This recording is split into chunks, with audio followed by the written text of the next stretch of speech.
Hi guys, and welcome to uWrench. Just a quick video for you today. I'm going to show you how to set a specified torque setting onto a manual torque wrench. So let's take a look. So the basic setup of a manually adjusting torque wrench such as this is you have a little screw on the bottom of the handle which tightens and untightens, and then the whole handle actually rotates. So you rotate the handle, and then when you get it to a position that you're happy with, you screw this in and that locks it into that position. Now, very importantly, you've actually got a set of figures. You can see this one is Newton meters, and usually on the back they repeat it in foot-pounds depending on what country you live in or which of the two you prefer to use. I prefer to use Newton meters.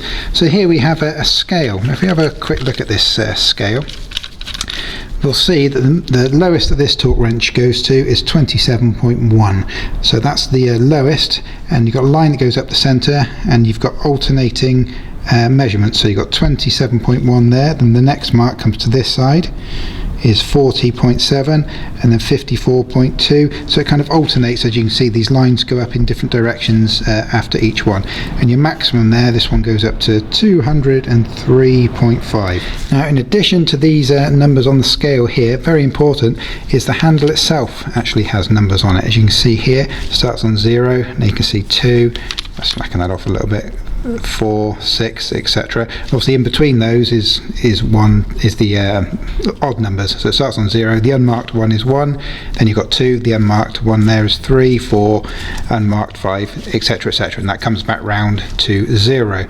So that allows you an adjustment of 10 to add to this. So what we're going to do is we're going to actually adjust this to a specific torque setting. So the way that this works is you look for the torque setting that's closest to the setting that you want. Now, I want to do 138 Newton meters for these particular wheels on this car. So I look at my scale, I've got 135.6 there, or the next one is 149, which is obviously too high. So 135, so you look for the one that's closest but is lower than the number that you're after. So I'm going to start with this 135.6 is going to be my base.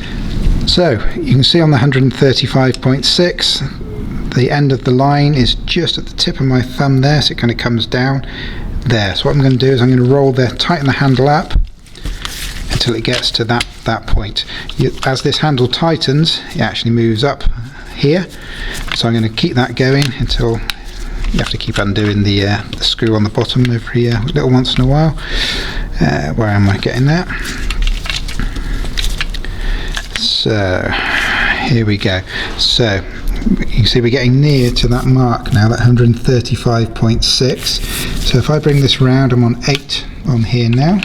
So if I bring that round to 0 there, so because we're on 0, we are exactly, as we stand right now, we are on 135.6.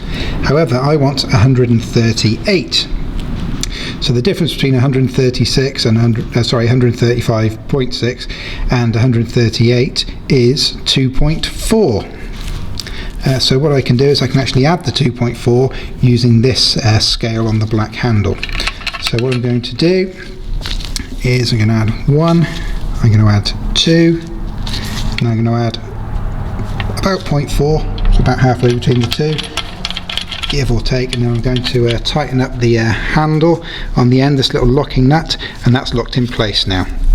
So I now have this correctly based on 135.6 here, plus my 2.4 on the manual handle. It's going to equal my 138. So now I can get the correct sized socket on there and tighten up these wheel nuts, and that'll be good to go.